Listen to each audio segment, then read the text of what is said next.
सास बनी डंडे वाली भूत। शिखा की नई नई शादी हुई थी। उसका मायका और ससुराल दोनों कानपुर में ही थे, इसलिए उससे मिलने उसके भाई अक्सर आते जाते रहते थे। ये बात शिखा की सास मीना को बिल्कुल पसंद नहीं थी। मम्मी जी, आज राहुल भैया आ रहे हैं। कौन? तेरे चाचा का लड़का? जी मम्मी जी। अरे पर वो तो दिल्ली में रहता है ना? हाँ मम्मी जी, उन्हें कल सुबह दिल्ली के लिए निकलना है, तो वो आज मुझसे मिलते हुए कल सुबह यहीं से निकल जाएंगे।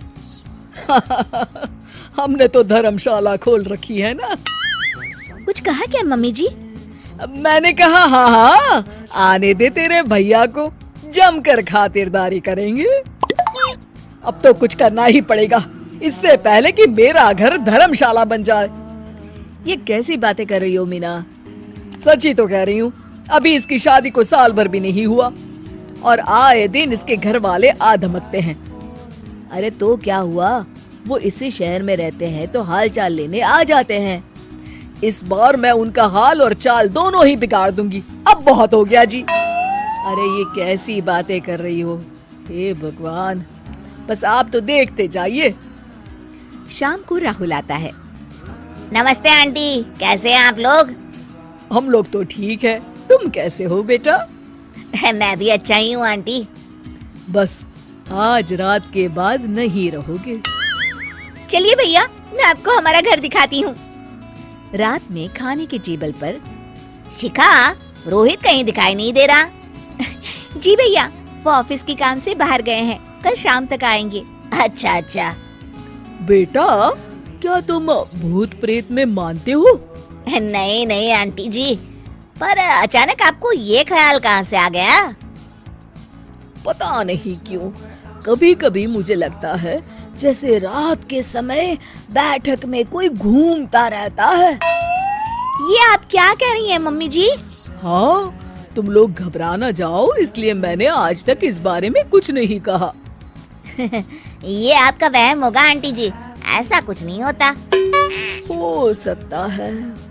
चलो अब मेरा सोने का टाइम हो गया है तो चलती हूँ मैं। शिखा बेटा, राहुल के सोने की व्यवस्था वहीं दीवान पर कर देना।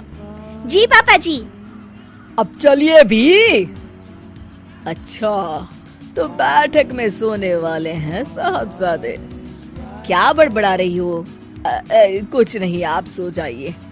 मीना और महेश के सोने के बाद शिखा और राहुल आपस में बात कर रहे होते हैं, तभी डोरबेल बजती है। अरे आप! सरप्राइज! काम जल्दी खत्म हो गया तो मैं आज ही चला आया। ये तो बहुत अच्छा किया। देखिए राहुल भैया भी आए हुए हैं, आप दोनों का मिलना भी हो जाएगा। कैसे हो रोहित? मैं तो ठीक हूँ भैया। शिखा, मैं भी आज यहीं सो जाता हूँ, राहुल भैया से बातचीत भी हो जाएगी। अच्छा अच्छा ठीक है। मीना आधी रात को उठती है, कंबल मुंह से पैर तक ओढ़ के डंडा लेके बैठक में आती है और देखती है दीवान पर चादर ओढ़े कोई लेटा हुआ है। देखो तो कैसे मजे से सो रहा है बहन के ससुराल में। मीना ताबड़तोड़ 4-5 डंडे मार देती है। अरे मर गया, अरे बचाओ बचाओ, कौन है? मीना जल्दी से अपने कमरे में भाग जाती है। हे भगवान, ये मैंने क्या किया?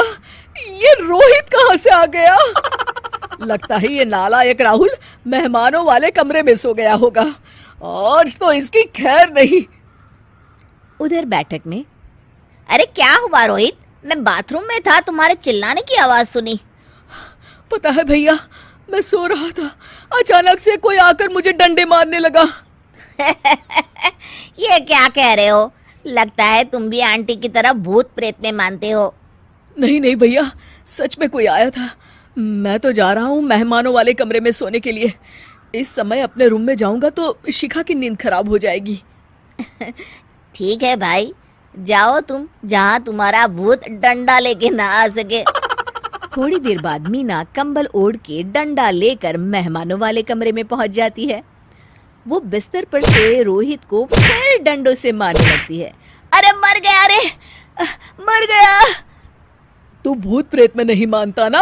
ये ले, अब डंडे खा। हैं? ये तो माँ की आवाज है। रोहित कंबल खींच देता है। बेटा तू, अरे ये क्या कर रही हो माँ? मार मार के मेरा भरता बना दिया आपने।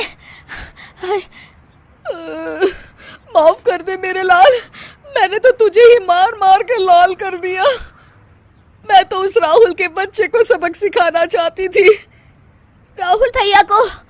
हाँ बेटा, मुझे लगा अगर उसे डंडे मारूंगी तो शिखा के मायके वाले यहाँ आना छोड़ देंगे। हे भगवान, माँ ये घर शिखा का भी है, उसके घर वाले जब चाहे आ सकते हैं। हाँ बेटा, आज मुझे भगवान का इशारा समझ में आ गया। मैं कितना गलत करने चली थी और अपने ही बेटे को चोट पहुंचा दी। अब चुपचाप जाके सो जाओ माँ, और किसी को कुछ बताने की जरूरत भी नहीं है। शिक्षा दूसरों का बुरा चाहने वालों के साथ भी बुरा ही होता है।